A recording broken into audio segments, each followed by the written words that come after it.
इंद्र कुमार गुजराल और संजय गांधी के बीच कहासुनी का किस्सा। जब आपस में भिड़ गए थे दोनों नेता। आपातकाल भारतीय राजनीति का सबसे बुरा दौर। इस दौर को दो लोगों की वजह से सबसे ज्यादा याद किया जाता है।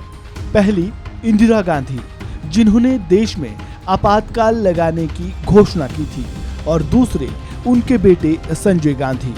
आपातकाल के दिनों में संजय गांधी एक तानाशाह की तरह उभरे थे। इस वीडियो में हम आपको आगे आपातकाल के दौर के उस किस्से के बारे में बताने जा रहे हैं जब एक मंत्री ने संजय गांधी का आदेश मानने से इनकार कर दिया था। आपातकाल के दिनों में माना जाता है कि संजय गांधी देश की सबसे ताकतवर शख्सियत बन गए थे। प्रधानमंत्री बेशक इंदिरा गांधी थी, लेकिन उस समय फैसले संजय गांधी लिया करते थे। संजय गांधी उस दौरान सरकार से ज्यादा ताकतवर हो गए थे। यही वजह थी कि उनके दरबार में केंद्रीय मंत्री ही नहीं बल्कि कई राज्यों के मुख्यमंत्री भी हाजिरी लगाते थे। संजय के सामने तमाम मंत्री कुछ बोलने तक की हिम्मत नहीं जुटा पाते थे, लेकिन उस दौर में एक मंत्री ऐसे भी थे जिन्होंने संजय को चुनौती दी थी और उनके फरमान को मानने से इनकार कर दिया था। उनका नाम था इंद्र कुमार गुजराल। संजय गांधी पर आपातकाल के दौरान ज्यादतियां करने का भी आरोप लगा था। देश में जब मोरारजी देसाई की सरकार आई तो सरकार ने संजय गांधी पर लगे आरोपों की जांच के लिए शाह कमीशन बनाया था। इसी कमीशन के बारे में जग्गा कपूर ने एक किताब लिखी है, white price perjury facts of the Shah commission.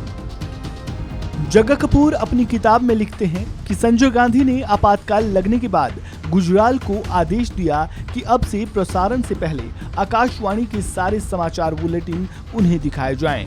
उन दिनों प्रसार भारती नहीं था, आकाशवाणी पर सरकार का सीधा नियंत्रण था और इंडिया रेडियो ही भारत सरकार के समाचार के प्रसारण का प्रमुख जरिया था। इंद्र कुमार गुजराल उस समय सूचना एवं प्रसारण मंत्री हुआ करते थे। आकाशवाणी उन्हीं के अधीन थी। यही वजह थी कि गुजराल को संजय गांधी ने ये फरमान सुनाया था, लेकिन गुजराल ने संजय गांधी का ये आदेश मानने से साफ इनकार कर दिया। जग्गा कपूर अपनी किताब में लिखते हैं कि गुजराल ने संजय गांधी से कहा था कि ये संभव नहीं है।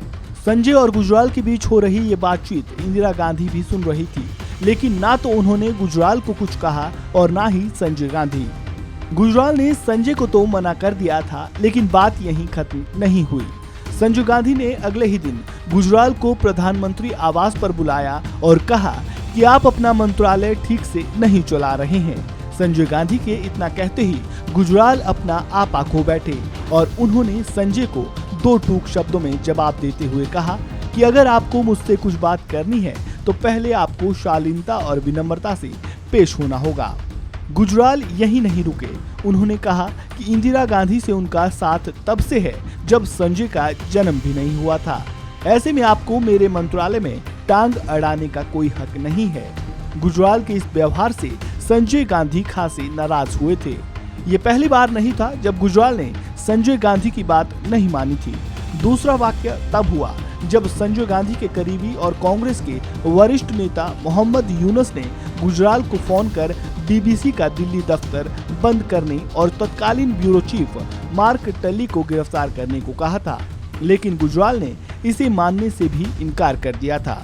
तब गुजराल ने कहा कि किसी विदेशी संवाददाता को गिरफ्तार कराना सूचना और प्रसारण मंत्रालय का काम नहीं है।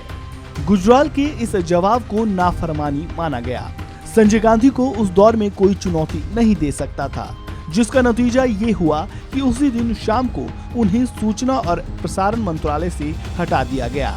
बस अंतर इतना था कि इस बार फोन करके उन्हें खुद इंदिरा गांधी ने ये जानकारी दी थी।